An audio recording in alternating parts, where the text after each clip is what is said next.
दोस्तों, आज की कहानी बहुत ही अच्छी है। अंत तक बने रहिए, आपको जरूर पसंद आएगी।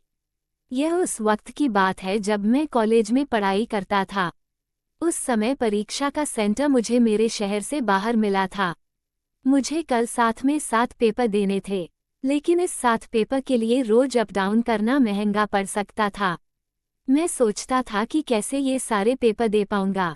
हमारे एक दूर के रिश्तेदार अंकल और आंटी उसी एग्जाम सेंटर वाले शहर में रहती थी।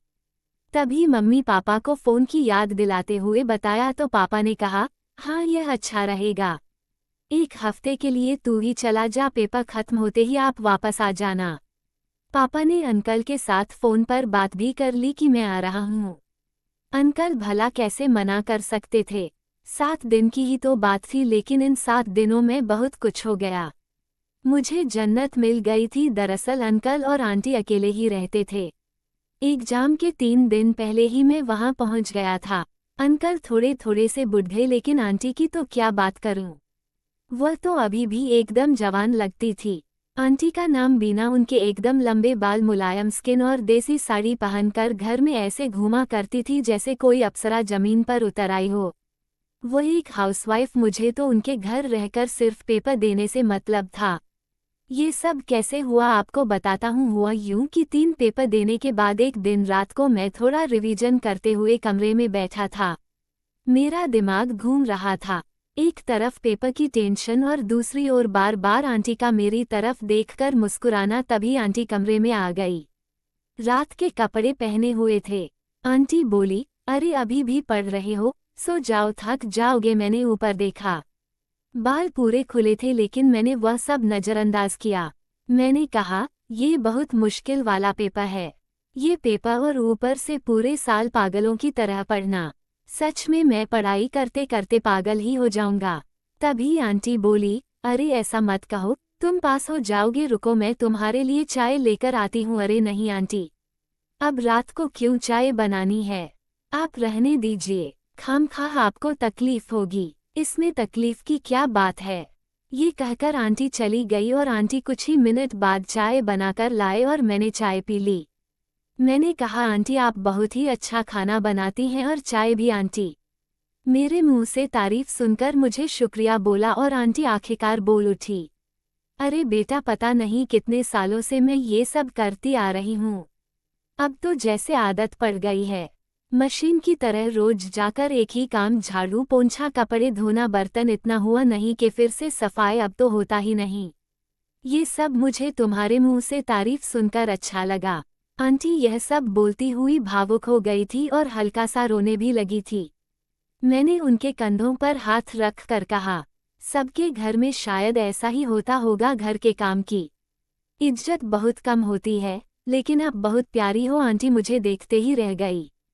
फिर अचानक से उन्होंने मुझे हक कर लिया और काफी देर बाद आंटी स्माइल देकर कहने लगी, हाय, इतने सालों से तेरे अंकल ने कभी हक नहीं किया, आज बहुत अच्छा लग रहा है।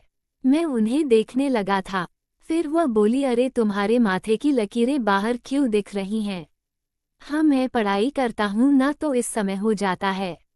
आंटी ने कहा, मेरे प्यारे, क्यों इतना पढ़ा करते हो। गर्लफ्रेंड क्यों नहीं बना लेते, कोई उससे बात करोगे तो मन हल्का हो जाएगा। अरे आंटी, कहाँ ये सब करो, ये सब मेरे बस की बात कहाँ। मुझे तो अपनी पढ़ाई ही ठीक है। ऐसा मत बोलो, तुम चाहो तो मेरे साथ भी वह वाला काम कर सकते हो। ये कहते हुए आंटी जरा शर्मा गई। Are you serious. लेकिन आंटी यह गलत है।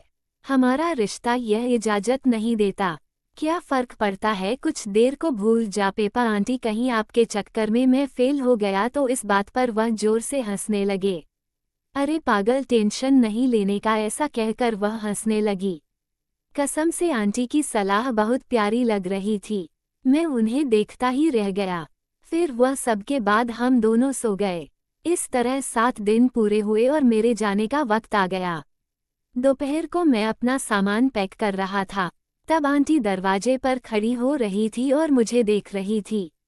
मैंने उन्हें देखा तो वह दौड़कर मेरी बाहों में आ गई। ऐसा लगता है कि मैं तेरे ही ले लिए हूँ। अब तुम ही मेरे पति हो, तुम मुझे छोड़कर यूं नहीं जा सकते। सच में आंटी ने मुझे अपने पति की तरह ही रखा था।